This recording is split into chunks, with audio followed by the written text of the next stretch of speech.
let's just say si Sara Duterte naging presidente. Yan. Halimbawa lang, let's just ano lang tayo.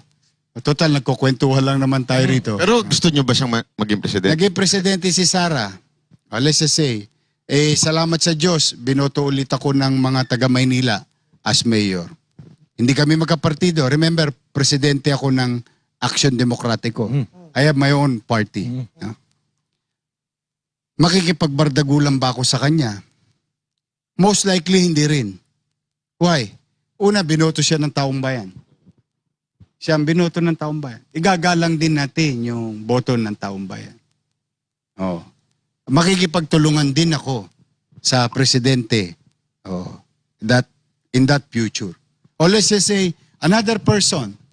Para hindi na tayo, yung two warring group lang. Let's just say, napagpasya ni Secretary John Vic na tumakbong presidente. Yan. Naging presidente siya. Hindi mangyayari yun.